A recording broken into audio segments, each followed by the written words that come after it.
नमस्कार मित्रांनो, आपण स्विंग ट्रेडिंग साठी काही स्टॉक आज रडारवरती आलेले पाहणार आहोत। या स्टॉकनी कोणती मूवमेंट दिलेली आहे, हे स्टॉक भविष्यात किती टक्के वाढण्याची शक्यता आहे, तसेच या स्टॉक साठी आपण कोणता स्टॉप लॉस लावणार आहे, तसेच हे घेण्यापाठीमागील काही कारण आहे। उदाहरणार्थ यांनी कोणता पॅटर्न ब्रेकआउट दिलेला आहे का, काय किंवा यांनी काही रिव्हर्सल दिलेला आहे का, या सर्वांची जी माहिती आहे आपण या पुढच्या काही क्षणांमध्ये माहिती करून घेणार आहोत। पहिला स्टॉक आपल्या रडारवरती आलेला आहे, त्याचं नाव आहे सेलान। या स्टॉकने आज 20% अप्पर सर्किट लावलेलं दिसून येत आहे। या स्टॉकची आपण निवड केलेली आहे कारण की वीकली टाइम फ्रेम वरती पाहता याने एक खूप मोठा असा राउंडेड बॉटम बनवलेला दिसून येतो। हा राउंडेड बॉटम असा बनवलेला आहे व त्याने कन्सोलिडेशन नंतर एक ब्रेकआउट दिलेला दिसून येतो, त्यामुळे आपण या स्टॉकची निवड केलेली आहे। मंथली टाइम फ्रेम वरती पाहता या स्टॉकने एक चांगली मूवमेंट दिलेली आहे। एकूणच सेलान या स्टॉकने एक स्ट्रॉंग ब्रेकआउट दिलेला दिसून येतो। अशा वेळेला आपण सेलान या स्टॉक साठी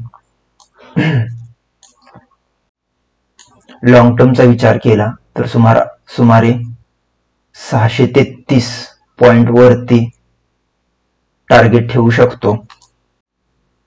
आपण आजचा क्लोज म्हणजे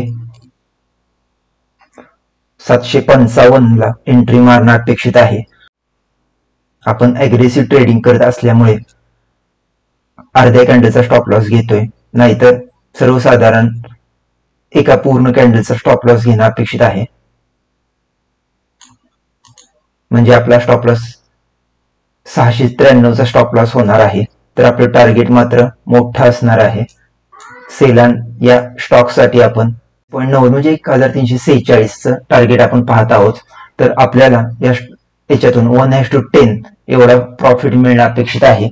आपण ज्या वेळेला मोठं टार्गेटचा आपण विचार करतो त्यावेळेला नेहमी कॅन्डलचा लो हा ट्रेल करणं अपेक्षित आहे, जेणेकरून आपला प्रॉफिट कदाचित लॉंग टर्मच्या दृष्टीने एखादी घटना घडली, इव्हेंट घडली किंवा जर ट्रेड जर रिव्हर्सर आला तर आपलं किमान लॉस न होता एक पूर्ण प्रॉफिट न जाता आपला प्रॉफिट बुक व्हावा, यासाठी आपण ट्रेलिंग स्टॉप लॉस ही कन्सेप्ट वापरणं अपेक्षित आहे। सेलान या शेअर साठी आपण 755 एंट्री पॉइंट पकडतोय, तर स्टॉप लॉस आपला 693.85 म्हणजे 694 चा स्टॉप लॉस असणं अपेक्षित आहे। तर आपण 1345 1345 टार्गेट ठेवतोय। एकूणच आपण 1:10 म्हणजे 1000 रुपये आपले जाणार असतील तर आपल्याला 10,000 रुपये मिळणार आहेत, असं आपण टार्गेट ठेवत आहे। आपला दुसरा स्टॉक आहे आस्काऑटो। आस्काऑटो हा स्टॉक आपण पाहिला असता आपल्या लक्षात येतं की आस्काऑटो या स्टॉकने एक स्ट्रॉंग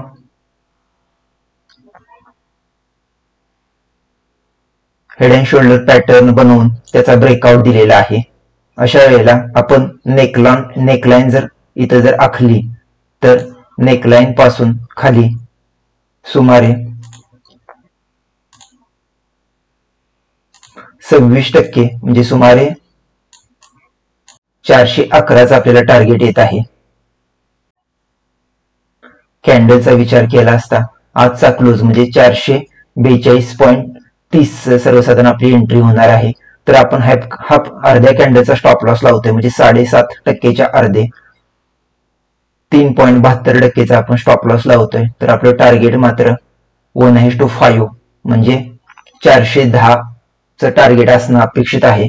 एकूणच आपल्याला या ट्रेड मधून 1:5 सर्वसाधारण 1:5 एवढा रेशोने प्रॉफिट मिळणं अपेक्षित आहे। आज आपण स्विंग ट्रेडिंग साठी 2 स्टॉक्स डिस्कस केलेले आहेत, सेलान आणि आस्का ऑटोमोटिव्ह। या दोन्हीची कारण पण मी तुम्हाला सांगितलेली आहेत।